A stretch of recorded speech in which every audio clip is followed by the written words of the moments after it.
Bonjour, bonjour à tous. Ça va? Super. Euh, donc merci d'être là. Ça fait toujours plaisir de voir que vous revenez à mes talks malgré les années précédentes. C'est déjà ça. Donc aujourd'hui, pour ceux qui ont déjà vu mes talks, on va faire un truc un petit peu différent aujourd'hui. Je vais beaucoup plus parler de GitHub que ce que je fais d'habitude, pour plein de raisons. Euh, les premières, c'est un peu basé en fait, sur les discussions que j'ai généralement avec vous sur les stands.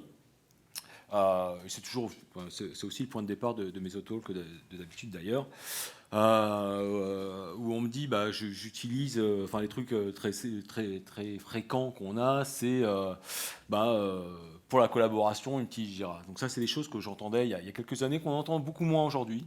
C'est un peu passé, mais si on revient il y a 2 3 ans, c'était ce qu'on me disait tout le temps. Alors, donc, peut-être parce que j'ai exterminé tous les gens qui disaient ça et qu'ils ne sont plus là pour le dire. Mais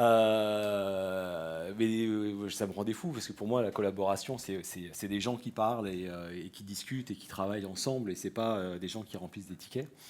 Et donc, j'ai toujours eu envie de montrer ce que ça pouvait être potentiellement la collaboration. Et donc, parce que chez GitHub, en fait, notre job, enfin, la mission qu'on a, c'est vraiment de vous aider à collaborer sur des projets. Donc, on a un peu une passion pour ça.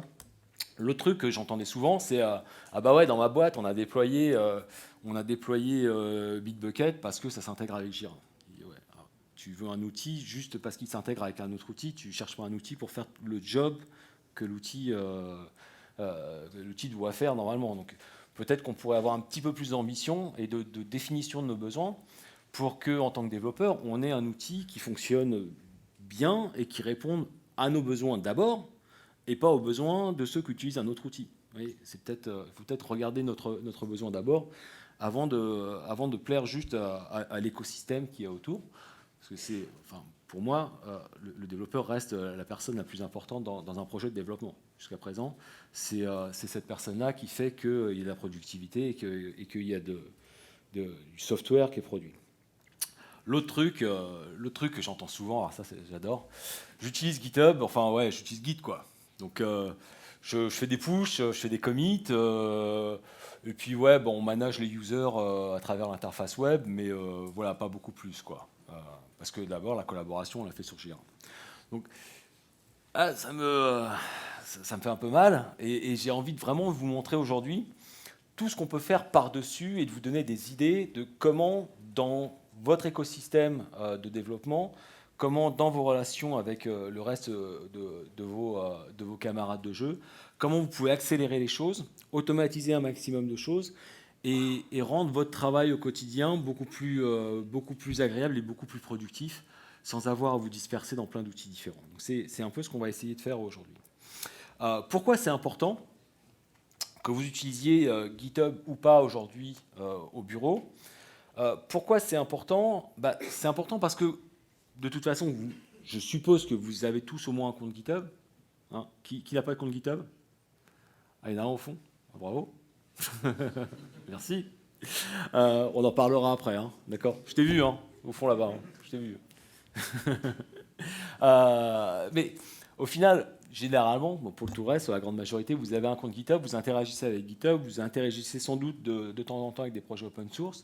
Mais ce que je vois beaucoup aujourd'hui, c'est que de plus en plus d'entreprises se mettent à faire de l'open source.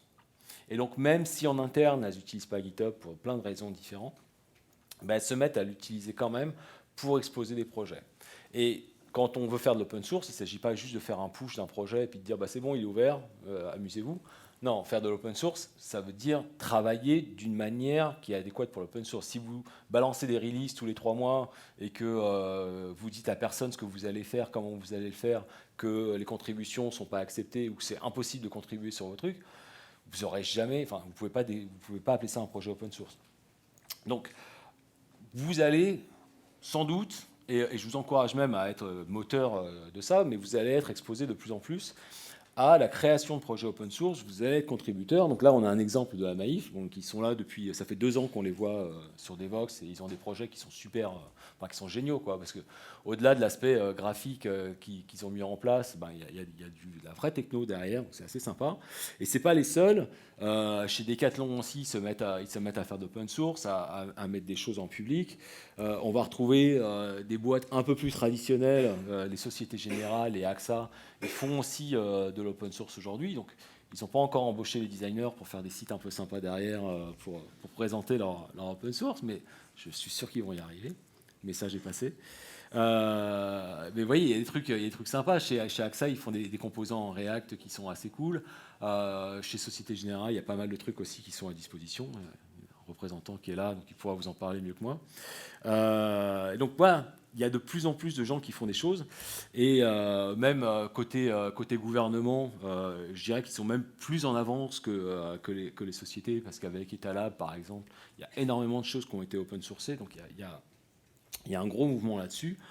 Donc, avoir maintenant les codes d'utilisation de GitHub et avoir la démarche et les réflexes qui vont vous permettre d'avoir des projets productifs, ça devient super intéressant. Au passage, il y a un terme que vous allez peut-être découvrir ici, mais que vous allez entendre de plus en plus souvent, c'est le terme OSPO. Donc il y a pas mal de boîtes maintenant aux États-Unis qui se dotent de ce département, on va dire, le Open Source Program Office. Donc là récemment, il y a eu une news où ils mettaient en avant que, j'ai oublié le nom de cette grande banque américaine. Une grande banque new-yorkaise plutôt orientée investissement, donc ceux qui sont d'habitude taxés du grand Satan, du capital, etc., se mettent à faire de l'open source, et donc ont nommé un Open Source Program Office. Et derrière, on se rend compte que toutes les autres grandes banques, les Morgan Stanley, etc., ont aussi des composants open source maintenant sur leur compte GitHub. Et donc, c'est des démarches qu'eux aussi ont mis en place depuis quelques temps déjà. Donc, c'est quelque chose qu'on va avoir de plus en plus. Et puis, au-delà de ça, une des grandes tendances qu'on voit aussi dans les boîtes, et celles que j'ai citées auparavant, les AXA, les Sociétés Générales aussi, sont sur ces tendances-là, c'est de faire ce qu'on appelle de l'inner source. Donc, l'inner source, pour ceux qui n'en ont jamais entendu parler, c'est grosso modo de faire de l'open source, mais en interne dans l'entreprise. Donc, sans exposer le code à la terre entière, mais se dire que le projet de Jean-Marc, ce n'est pas le projet de Jean-Marc, c'est le projet de la boîte, et que ce n'est pas son code à lui, c'est le code de la boîte, et donc il doit être accessible à l'ensemble des développeurs de la boîte, puisque a priori, on est tous dans le même écosystème, on a tous les mêmes contraintes, parce qu'on est dans la même boîte, on a très souvent le même paysage technologique. Donc il y a sans doute des trucs à réutiliser, et en ouvrant ce code-là, on va pouvoir se partager des choses, réutiliser des choses, se pomper des choses, s'améliorer des choses, etc. Et donc d'avoir un comportement un peu différent sur notre software. Donc là aussi, ça veut dire qu'on va gérer nos projets en interne comme si c'était des projets open source, parce que potentiellement, on aura des collaborations et des contributions qui pourront venir de gens qu'on ne connaît pas. D'accord ? Donc, quand vous êtes dans un petit groupe, c'est plus... vous, a priori, vous connaîtrez les gens, mais je suppose que quand on est à la SOG, on ne connaît pas tous les autres développeurs. Hein, tu me confirmes ça? Pas tout à fait. Ils sont à peu près 8000 développeurs à la SOG, donc vous ne les connaissez pas tous forcément. Donc on se retrouve dans une communauté, grosso modo, comme ce qu'on peut avoir. Donc voilà, ça c'est un peu les raisons qui font qu'il y a pas mal de choses à faire. Et en termes de collaboration, aujourd'hui, on va pouvoir être aidé. Moi j'adore ce truc-là, le robot qui s'écrase comme une merde. Je m'en lasse pas. Mais aujourd'hui, il y a de plus en plus d'automatisation aussi qui ont lieu.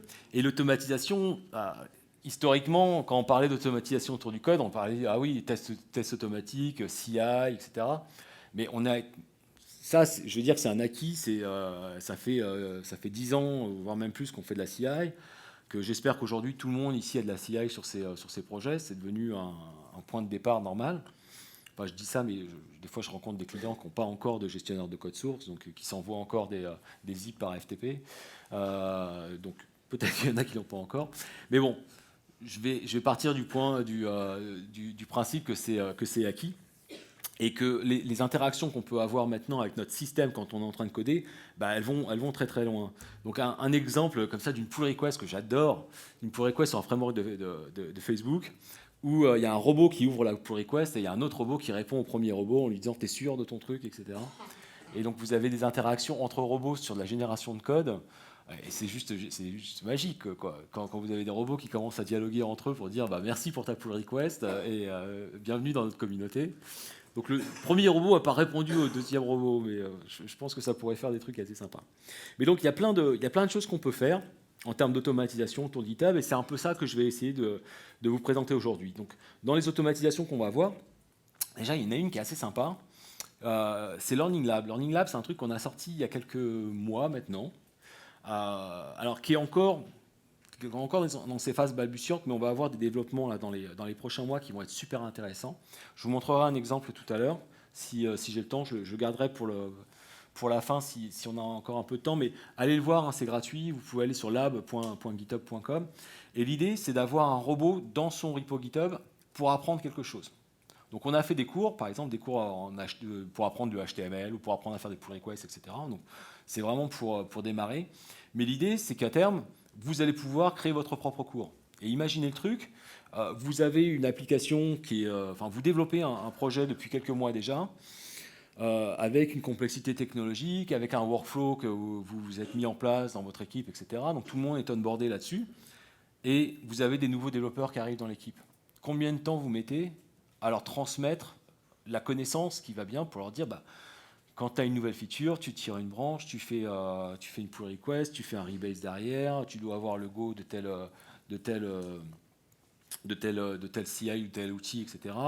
Et puis, si tu veux faire un changement de front, il faut que tu demandes une approbation à telle personne pour faire ta code review, etc. Donc, pensez à tout ça et pensez au temps que vous mettez à l'expliquer et à l'effort que vous avez fourni jusqu'à présent pour le formaliser.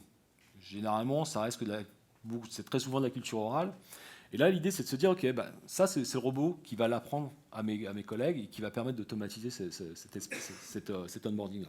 Et donc, vous allez pouvoir créer vos propres cours, vos propres apprentissages, grosso modo, pour faire ces choses-là. Donc, ça, mettez-le de côté. On va beaucoup travailler dessus et donc, il y aura des choses assez sympas à faire. Après, il y a deux autres robots qu'on a en stock. Donc, Ubot. Je pense que vous avez tous déjà entendu parler d'Ubot ? Non, pas tout le monde ? Ok. Donc Ubot, c'est un robot historique qu'on a mis. J'ai un screenshot derrière, j'avais prévu le coup, pour vous expliquer comment nous on utilise Ubot et ce que vous pouvez faire avec. Et on a un deuxième robot qui s'appelle Probot. Donc ça, c'est deux frameworks qui sont basés sur du Node que vous pouvez utiliser. Puis je vais vous montrer les cas d'utilisation respectifs de ces deux choses-là. Et j'espère vous donner quelques idées d'utilisation. Donc le premier, Ubot. Alors, Ubot, c'est un truc qu'on a développé il y a maintenant 7-8 ans. Ouais, quelque chose comme ça. Donc c'est plus très jeune maintenant. Et l'idée du bot, c'est que c'est un robot avec lequel vous allez dialoguer à travers Slack. Enfin, à travers Slack ou à travers un autre outil de chat, peu importe. Il y a des adaptateurs pour différents outils de chat. Donc si vous utilisez Rocket Chat, par exemple, ça marche aussi. Enfin, il y a plein d'adaptateurs. Je crois qu'il y en a même qui l'ont fait travailler avec Skype for Business, mais je ne vous garantis pas le truc. Et donc l'idée, c'est de se dire, OK, moi je vais discuter avec le robot à travers Slack et plutôt que de prendre une fenêtre console et de faire un SSH pour faire des actions sur ma prod, par exemple, je vais tout faire à travers Slack. Ça a l'intérêt que non seulement je n'ai pas à avoir d'outils installés sur ma machine à part Slack. Je dis Slack à chaque fois, mais mettez-vous dans la tête que c'est ce que nous on utilise, mais vous pouvez utiliser quelque chose d'autre. Donc on va pouvoir accéder à tout notre IT, grosso modo, à travers Slack. Donc je n'ai pas besoin d'installer quoi que ce soit. Je n'ai pas besoin de faire des choses super compliquées parce que en fait, j'ai tout frontalisé à travers mon robot Ubot et je peux lui envoyer des commandes. Et là, vous avez un flow, vous avez un exemple de flow, par exemple, où j'ai un développeur qui dit tiens, je veux déployer quelque chose. Donc, il se met dans la queue de déploiement pour déployer en prod sur GitHub. Donc, la commande ici, c'est QMTD, ça veut dire QME to deploy. Et puis, il dit la pull request qu'il veut déployer. Et donc, il y en a un autre qui fait des choses en parallèle, bon, peu importe. Et puis, quand c'est à son tour de déployer, il dit juste à Ubot, je veux que tu me déploies ma pull request dans l'environnement prod/canary. Et puis, c'est parti, Ubot lui dit, c'est bon, je vais faire un merge de ta branche dans master. Et puis après, je vais la déployer quand la CI sera verte. Et puis après, il fait le boulot de déployer. Et puis à la fin, il lui dit, c'est bon, ça a été fait, etc. Donc, derrière, vous imaginez, vous avez vu les deux commandes dont le développeur a besoin, c'est commit to deploy et puis .deploy. Et à chaque fois, derrière, il lui met une pull request, etc. Donc, déployer en prod sur GitHub, chez GitHub, là c'est pas un fake, hein, c'est la vraie prod de GitHub. Le développeur, il peut avoir passé 10 minutes chez GitHub, il a reçu son laptop, il l'ouvre, il installe Slack, et c'est parti, il peut déployer en prod. Il ne peut pas se planter en plus, hein, il ne peut pas faire de conneries, etc. Et derrière, vous avez 700-800 serveurs qui sont mis à jour automatiquement par le système. Donc en termes de capacité à planter la prod, j'enlève énormément d'erreurs humaines potentielles, et puis je simplifie énormément l'onboarding de mes développeurs. Aller expliquer à un développeur, sinon, comment manuellement déployer un truc en prod, ça serait juste impossible. Donc ça, c'est un exemple. Un deuxième exemple, c'est comment est-ce qu'on manage notre cluster Kubernetes. Pareil, on a frontalisé tout ça par des commandes dans UBot. Donc une commande dans UBot, hein, c'est juste un package NPM que vous créez. Donc il y en a plein qui existent. Hein. Si vous allez sur NPM.js et vous tapez UBot, vous allez retrouver à peu près 2000 packages, je crois que j'avais fait le test la dernière fois. Donc il y en a un paquet qui existe déjà. Et vous allez récupérer plein de packages qui existent déjà. Et s'il y a quelque chose qui n'existe pas encore, vous pouvez l'utiliser. Enfin, vous pouvez le créer, pardon. Et vous voyez ici, par exemple, là, le développeur lance une commande qui est un peu plus touchy qu'une autre. Donc, il fait un destroy d'un composant, d'un host dans Kubernetes. Et donc, on a une double authentification. Donc, il reçoit une notification sur son téléphone. Il dit ouais, c'est bien moi. Donc, il confirme. Et après, il exécute, UBot exécute la commande une fois que c'est authentifié. Troisième exemple, Incident Command, c'est la room dans laquelle on se réunit à chaque fois qu'il y a un incident de prod. Et donc là, c'est comme nos ingénieurs sont distribués partout sur la planète, c'est là où ils discutent. Et encore une fois, on a frontalisé tous nos systèmes. Et par exemple, notre graphing, on a une commande pour récupérer les graphes de prod. Et donc les développeurs discutent autour des graphes qu'ils récupèrent, en disant ouais, moi je pense que c'est ça, regarde le graphe, qu'est-ce que t'en penses, etc. Et donc c'est une collaboration en temps réel. Et tous les éléments d'investigation remontent directement dans Slack et on discute à partir de ça. L'idée, c'est que tous les systèmes qu'on a chez GitHub sont frontalisés par UBot et j'ai jamais besoin de me connecter à un système en live, sauf des trucs très très spécifiques, mais au quotidien, normalement, sauf s'il y a une explosion nucléaire, j'ai pas besoin de me connecter à quelque système que ce soit. Je peux tout faire à travers Slack. En fait. Donc ça, c'est un robot qui existe depuis des années. Donc, il y a pas mal de boîtes en France qui l'utilisent également aujourd'hui. Donc, vous pouvez vraiment l'enrichir. C'est open source. Donc, amusez-vous. On peut faire des trucs très rigolos. Après, il y a plein de plugins en plus qui ne servent à rien sauf à se marrer. Et donc, dans Slack, ça peut faire des conversations assez sympas des fois. Donc, soit vous lui envoyez une commande, ou alors il peut aussi écouter les conversations et réagir sur des mots, sur des conversations entre humains. Donc si deux personnes dialoguent ensemble et disent va te faire foutre UBot, UBot dit t'es gentil mais si tu me cherches tu vas y arriver. Donc voilà, ça c'est un premier truc. Donc UBot, le use case pour simplifier, c'est j'interagis avec un robot à travers Slack. Et en fait, vous pouvez utiliser UBot sans utiliser GitHub du tout. Hein. Il n'y a pas d'adhérence du tout à github.com ou à aucun autre produit GitHub. Donc, vous pouvez vraiment l'utiliser en indépendance totale par rapport à GitHub. Probot, lui, c'est différent. Avec Probot, on s'est dit, on veut permettre d'automatiser des interactions à travers GitHub. Donc l'idée, c'est, je fais un truc dans GitHub et Probot va réagir et va me renvoyer de l'information. D'accord ? Donc c'est un framework qui est basé sur une technologie plus bas niveau. Plus bas niveau, on va dire ça comme ça, qui s'appelle GitHub Apps. Donc GitHub Apps, c'est la manière de s'intégrer avec GitHub. C'est une interface, c'est une API. Vous pouvez implémenter des GitHub Apps en n'importe quel langage, puisque c'est juste des endpoints REST de notre côté. Et Probot, en fait, c'est un wrapper autour de ces API-là pour vous aider à faire une intégration rapidement en Node. Donc c'est un bootstrap d'implémentation d'une GitHub App. Donc vous pouvez faire une première, un Probot, ça vous prend à peu près une demi-heure pour faire un nouveau Probot, c'est assez simple. À partir du moment où vous connaissez Node, c'est très rapide. Et en plus, ça vous embarque toutes une librairie cliente des API GitHub en Node, donc ça vous permet de manipuler les choses assez rapidement. Donc, avec ça, vous pouvez faire pas mal de choses et je vais vous montrer quelques exemples. Donc, vous voyez, il y en a plein qui existent déjà que vous pouvez utiliser. Donc, si vous êtes sur github.com, généralement, ces API-là, elles sont hostées. Enfin, ces applications, elles sont hostées quelque part, donc vous pouvez directement les utiliser. Vous pouvez aussi les télécharger, les installer en interne si vous préférez avoir votre propre implémentation qui tourne, etc. Donc on regardera quelques-unes qui sont assez sympas. Et le troisième truc qu'on regardera, qui est plus l'actualité, donc j'espère que vous en avez entendu parler, c'est les GitHub Actions. Donc c'est un autre moyen, encore une fois, d'interagir avec GitHub, donc à partir d'événements qui sont dans GitHub. Et donc ça, j'en parlerai plus que le reste, parce que c'est la grosse actualité, c'est là-dessus qu'on va axer les développements sur les années qui viennent. Donc, si on regarde, et normalement j'ai fini avec mes slides, maintenant on va passer en mode plus interactif. Donc, pour vous montrer tout ça aujourd'hui, déjà j'ai décidé de passer, alors je vais utiliser 2 comptes en parallèle pour certains trucs, donc je vous le montre maintenant avant d'oublier. Donc il y a moi-même ici, donc mon compte officiel, et puis normalement il y a mon deuxième mois qui est là. Hop, si je regarde mon profil. Donc c'est moi et moi, je me suis créé 2 comptes. Alors, pro type, c'est interdit normalement, mais on n'a pas le droit d'avoir 2 comptes perso. Mais bon, moi je peux le faire quand même. Vous ne me dénoncerez pas, j'espère. Donc, hop, on va commencer. Il est où mon truc? Voilà, il est là. Donc, pour vous montrer ça et pour pas que je perde mes idées, bah, je me suis dit que j'allais utiliser un truc déjà qui est assez sympa en termes d'automatisation aussi. C'est que je me suis fait un board. Et ça c'est un premier élément d'automatisation. Donc pour ceux qui sont comme moi allergiques à Jira et vous voulez quand même traquer vos projets, traquer l'évolution de ce que vous avez à faire, vous avez cette capacité comme ça à créer des boards. Donc créer un board c'est super simple. Vous pouvez en créer autant que vous voulez. Et quand vous les créez, vous allez pouvoir avoir une notion d'automatisation. Donc avoir une sorte de template dans lequel, en fait, qui va définir un certain nombre de colonnes. Après, si vous voulez en rajouter d'autres, ou si vous voulez partir d'une feuille blanche, vous pouvez aussi. Mais vous allez pouvoir avoir des automatisations sur le comportement des colonnes.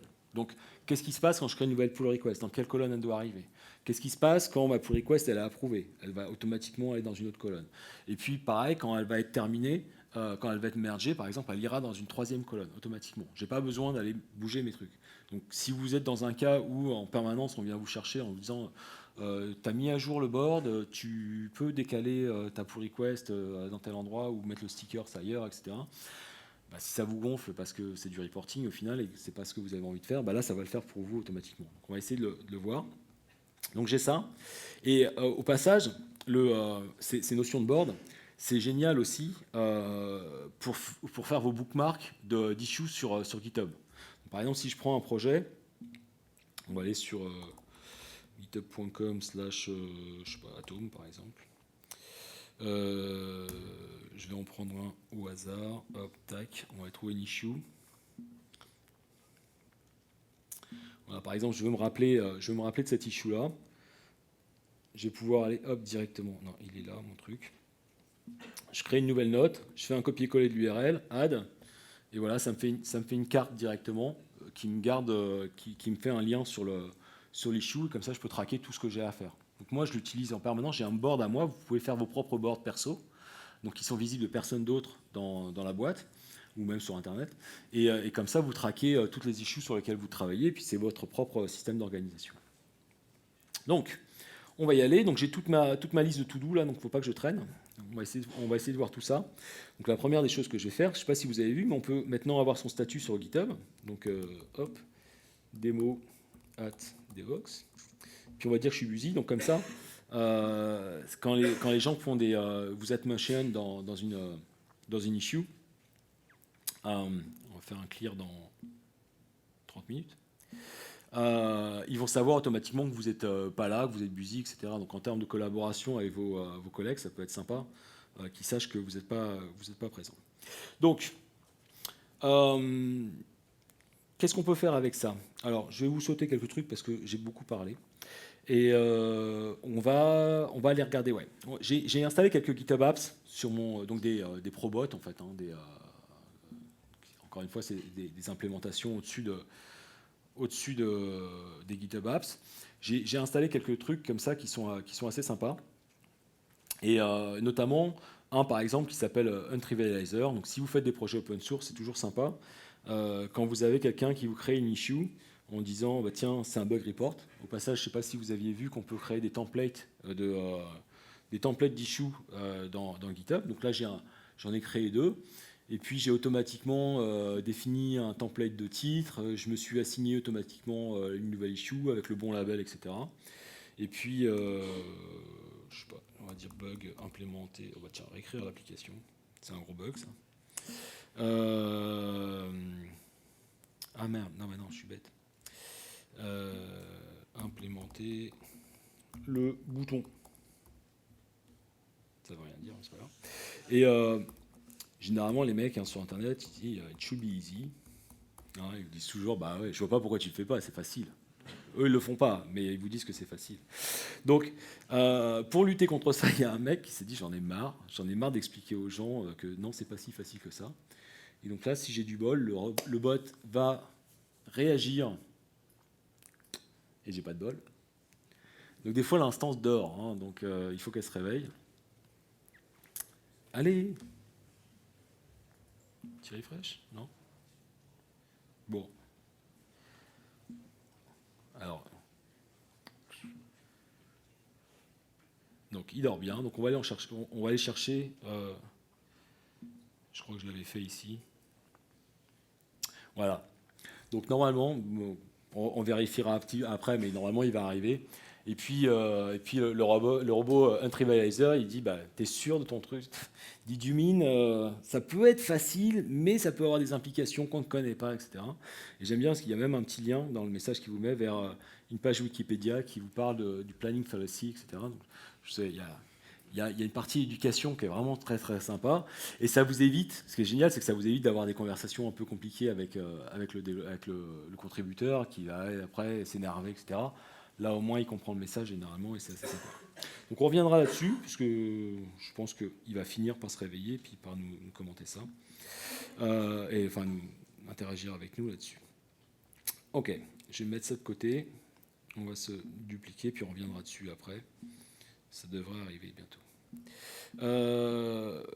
Le truc suivant. Ah oui, j'en ai un autre aussi qui est assez sympa. Que j'avais mis dans une pull request. Voilà. Un autre en fait où, si je vais voir mon code, j'ai fait un push. Oula. Laissez-moi dégager ça. On va le faire à part. Donc je me suis mis dans Atom. Hop, enable to commit, on s'en fout. Donc on va se faire une nouvelle branche. Démo Devox. Hop, nouvelle branche. Et puis celui-là, en fait, il est génial parce que, alors je vais me faire un commentaire HTML. Tac. Et puis vous lui dites add to do, parler de cette feature. Hop. Hop. Et après, on fait un add body. C'est génial. Hop, je ferme le commentaire. Hop, on va committer ça. Donc ce qui est génial, c'est que tac, toggle GitHub tab. J'ai oublié le GitHub aussi. GitHub, toggle GitHub. Donc pour ceux qui ont du mal avec Git, je vous recommande Atom, ou VS Code le fait très bien aussi. Donc ça vous frontalise vraiment tout ce qui est opération Git traditionnelle.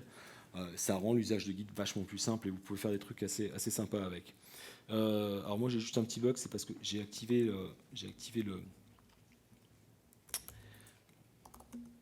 le signing des commits. Donc je suis obligé de passer par mon interface command line. Donc hop, new commit. Voilà. Donc le signing PGP de vos commits, c'est super important. Enfin, je pense que tout le monde devrait le faire parce que je ne sais pas si vous êtes au courant, mais je peux me faire passer pour vous dans mes commits sans aucun problème. Je peux dire, je m'appelle Linus Torvalds et je suis en train de committer sur mon projet, quoi. Donc, si vous voulez être sûr que c'est bien vous et prouver aux autres que c'est bien vous, signer les commits, ça peut être une bonne idée. Hop. Et ça, hop, on va le pusher. Je vais le pousser sur GitHub. Et ce qui est sympa, c'est que je peux même, hop, une fois que c'est poussé, je peux même à la rigueur créer une nouvelle pull request directement à partir de là. Ça va m'amener là. Et puis je vais pouvoir dire nouveau commit, etc. Et créer la pull request. Ah, je voulais la créer en work in progress. Ouais, j'ai oublié. Tant pis. J'en referai une après. Et donc là, pareil, le robot, hop, se réveille. Celui-là, il s'est réveillé plus rapidement. Et vous voyez, eh ben, il me rajoute directement un commentaire dans ma pull request avec le titre, le contenu, etc. Et puis il me link le bout de code qui était là. Donc je peux driver vraiment ce qui va s'afficher dans ma pull request directement à travers mon IDE. Et c'est le bot qui va faire ça pour moi. Alors lui, est-ce qu'il est venu? Non, il est toujours pas venu lui. Eh ben dis donc. S'il y en a un qui peut, c'est peut-être parce que je suis mainteneur du repo, ou alors c'est peut-être parce qu'il ne le fait pas sur le premier code, sur le premier commentaire. It's easy. On va regarder, je vais retenter le truc. Bon. S'il y en a un qui veut aller commenter sur mon issue, là, hein, le repo est public, donc peut-être que ça le déclenchera. Peut-être que comme je suis le propriétaire du repo, c'est peut-être pour ça qu'il ne veut pas le faire. Mais normalement, ça devrait marcher. Donc, ça, c'est un autre exemple de robots que vous pouvez mettre en place. Et des robots comme ça, il y en a un paquet. Donc, n'hésitez pas à aller voir ce qu'on peut faire avec. Il y a vraiment des trucs très sympas. Ok, je retourne sur ma to-do list pour aller voir ce qu'on a le temps de faire au passage.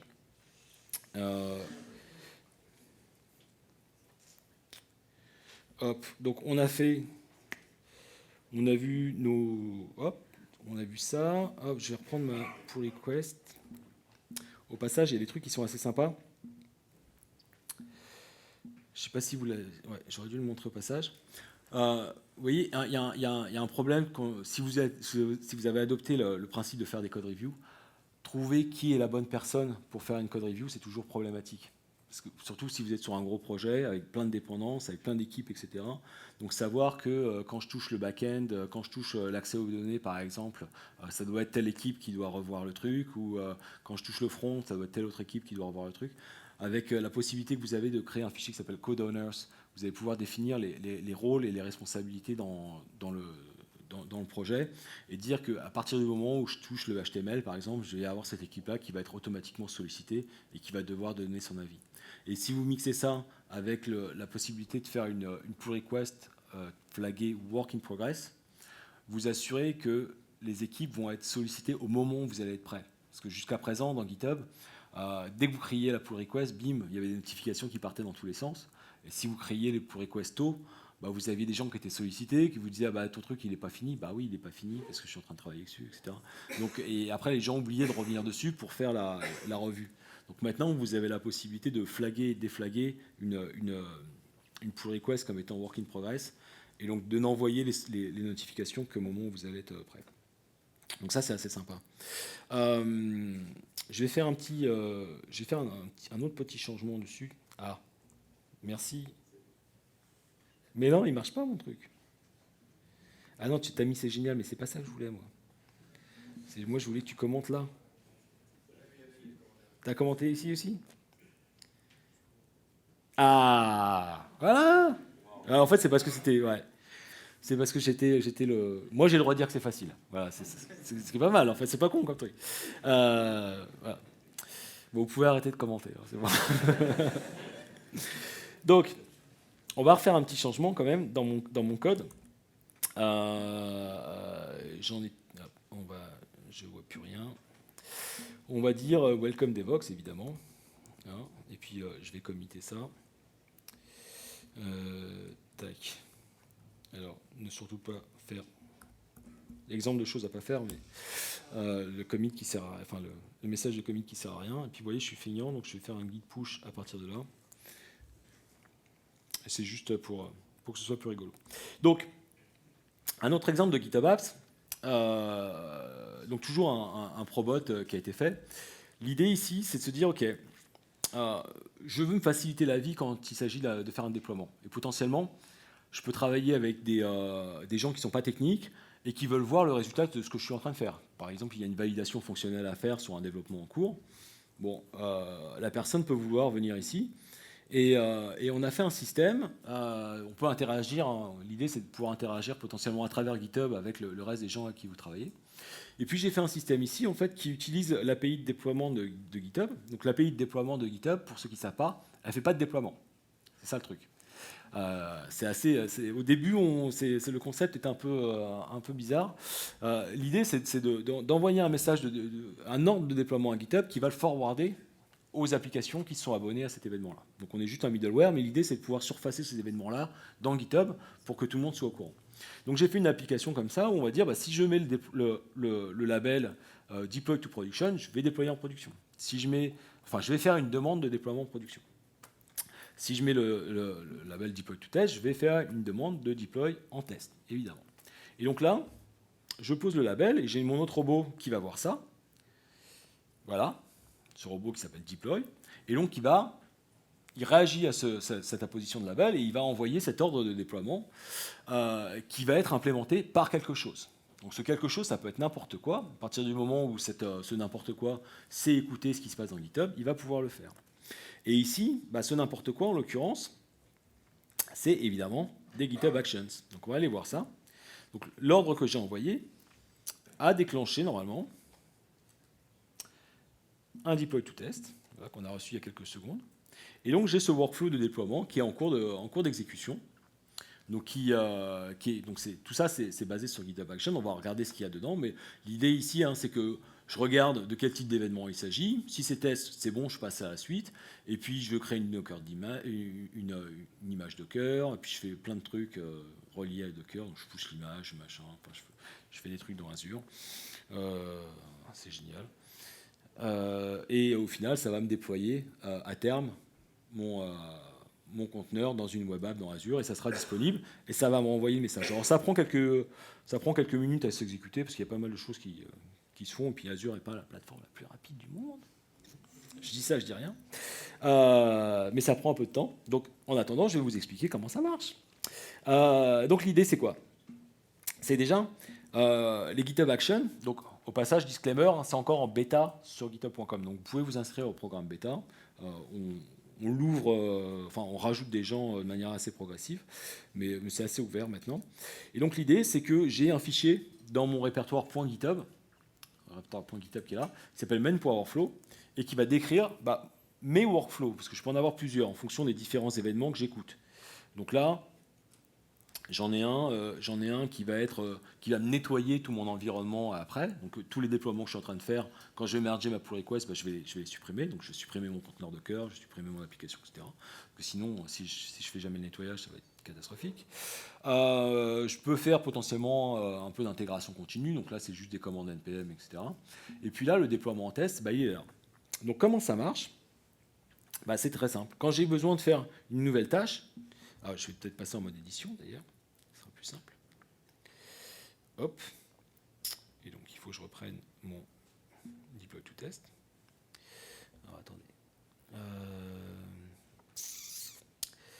On va se mettre en full screen. Voilà, on verra mieux.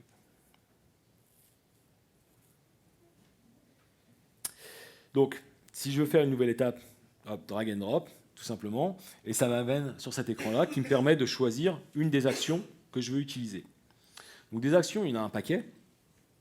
Si vous allez regarder, si on va sur github.com/marketplace, vous avez plein d'actions qui sont déjà connues. Vous voyez, on en a 261 qui existent déjà, avec plein de choses. Donc encore une fois, des trucs qui sont super intéressants et des trucs qui sont complètement inutiles. Mais ça peut être sympa d'avoir un GIF animé qui apparaît quand votre CI s'est planté, par exemple. C'est absolument indispensable. Donc vous avez des trucs comme ça. Et donc l'idée, c'est que je vais pouvoir juste en choisir une et pouvoir la configurer derrière. Donc lui donner par exemple des paramètres, des choses comme ça. Donc là, c'est une action pour NPM. Donc si je veux faire un NPM test, je vais juste rajouter test derrière. Ou après, je ne sais plus si cette commande a une demande de rajouter NPM, etc. Mais bon, peu importe. Je peux lui donner une commande et puis je vais pouvoir lui donner aussi des secrets. Potentiellement, si j'ai un password à lui donner ou un token, etc., la commande est capable de gérer ça. Donc tout ça, c'est basé sur des conteneurs Docker. Donc notamment, ici, j'avais une commande qui n'était pas disponible, donc j'ai créé moi-même. Et elle est là. Donc je l'ai mise dans un sous-répertoire de mon projet, mais vous pourriez mettre ça dans un projet à part pour pouvoir la réutiliser à travers vos différents repositories. Et c'est super simple. j'ai un Dockerfile. Donc si on regarde le Dockerfile, tout ce qu'il y a de plus traditionnel dans un Dockerfile, on a juste rajouté des labels pour que ça vous mette le bon titre, la bonne icône, etc. Bon, pour que ce soit joli, grosso modo. Mais derrière, c'est juste la création d'un conteneur. Et puis on va lui dire quel point d'entrée exécuter. Et ici, mon point d'entrée, c'est tout simplement un point .sh. Donc j'avais juste une petite commande à exécuter. Donc au final, j'ai juste besoin de lui filer un conteneur et de lui dire qu'est-ce qu'il doit exécuter dans le conteneur. Et après, c'est à moi d'implémenter tout ce que je veux derrière. Donc si on regarde ce que j'ai mis, ce que j'ai mis à l'intérieur, c'est très très simple. Je fais un appel, je fais juste un curl, et puis c'est tout, quoi. Ça s'arrête là, et je prends en paramètre un certain nombre de choses. Donc il y a un contexte d'exécution, il y a des variables d'environnement qui sont prépositionnées, et ça m'envoie tout ça. Donc, tout ce qu'il y a de plus simple, et donc l'idée c'est c'est vraiment d'avoir des blocs de création que je vais pouvoir créer moi de manière custom ou que je vais pouvoir utiliser à travers Internet. Et c'est un peu comme quand vous faites une application Node et que vous avez tous ces packages NPM qui existent et vous ne réinventez pas la roue à chaque fois. S'il y a un package NPM qui fait ce que vous voulez, vous allez l'utiliser. Bah là, l'idée, c'est de faire ces workflows et ces automatisations à partir de composants qui existent déjà. Et si on a besoin de trucs très custom, on va pouvoir aller chercher des choses, enfin, on va pouvoir les créer soi-même. Donc, si on a du bol, je vais quitter ça et normalement notre workflow a dû se terminer. Voilà, c'est vert. Donc au passage, hein, si tout s'est bien exécuté, vous pouvez accéder au log, par exemple. Donc le log de mon push Docker, il est là, donc vous pouvez voir tout ce qui s'est passé à l'intérieur, etc. Donc il y a pas mal d'informations. Et donc, si on retourne sur ma pull request, elle est là. Et donc, ça va me dire que mon application a bien été déployée. Donc, et l'intérêt de l'API de déploiement, c'est que l'outil qui m'a fait le déploiement peut aussi m'envoyer l'URL à laquelle je peux trouver l'application en cours d'exécution. Donc, encore une fois, si je reprends mon exemple de mon utilisateur fonctionnel qui veut juste déployer et voir ce que ça fait, on ne va pas lui demander d'aller se connecter à la console AWS ou la console Azure pour trouver l'URL qui a été provisionnée automatiquement, etc. Donc ça serait un peu compliqué. Donc il a juste à appuyer sur le bouton View Deployment. Et là, généralement, ça marche une fois sur deux, je vous l'avoue. Et ça peut prendre un temps assez indéfini. Mais il y a des fois, ça marche. Aujourd'hui, c'est un peu plus long. On va dire que c'est le Wi-Fi. Bon, ça va marcher. Ça met du temps, mais ça va marcher. C'est là. Ouais, génial. Et donc, vous voyez, ça m'a généré une URL. En fait, c'est moi-même qui génère l'URL avec le commit, avec le SHA-1 du commit dans mon URL. Mais vous voyez, j'ai pas besoin de savoir a priori, j'ai juste à cliquer sur View Deployment et c'est parti. Et donc, ce qui est sympa, c'est que ça me liste ici les différents déploiements de ma branche, parce que potentiellement, j'ai pu la déployer dans plusieurs environnements. Et puis, si vous allez sur votre code ici, vous allez voir les différents environnements dans lesquels vous avez été déployé et les différentes activités de déploiement sont surfacées comme ça directement à travers un GitHub. Et c'est plus facile de savoir que, tiens, telle branche a été déployée dans tel environnement, etc. Donc ça c'est assez sympa. Et si normalement tout se passe bien... Ah non, il faut que je merge. Il faut que je merge ma pull request et on aura un autre déploiement qui va avoir lieu. Donc si je merge ma pull request maintenant, on va lancer mon processus de cleanup, évidemment. Hop, merge ma pull request. Donc là, je ne vais pas attendre l'approbation, je vais la merger directement. Donc ça aussi, c'est pas bien. Je dois avoir un autre robot en théorie. Hop, voilà, j'ai un autre robot qui m'a supprimé ma branche. Parce que des fois, on merge la pull request, on oublie de supprimer la branche. Là, j'ai un robot supplémentaire qui, automatiquement, dès qu'il y a une pull request qui est mergée, me supprime ma branche. Et donc, j'ai mon processus de nettoyage qui est en cours de route pour enlever tous ces composants que j'ai créés. Et normalement, j'ai mon processus de publication dans GitHub Pages qui doit se mettre en place pour me générer ma doc en ASCII doc. Un autre workflow que j'ai mis en place. Donc voilà. Donc pour résumer, parce qu'il me reste que 52 secondes, à moins que j'ai 5 minutes de plus en rab ou pas. Ça se négocie? Non, ça se négocie pas. L'idée, c'est que si j'ai besoin de faire des interactions à travers Slack, je passe par Ubot. Si j'ai besoin de faire des interactions à travers GitHub, réagir à des événements, etc., dès aujourd'hui, je peux travailler sur Probot. Donc ça va me permettre de faire des choses super réactive, mais je vais devoir fournir l'environnement d'exécution. Hein, c'est à moi d'hoster l'application Probot sur un serveur Node ou ailleurs, à vous de le faire.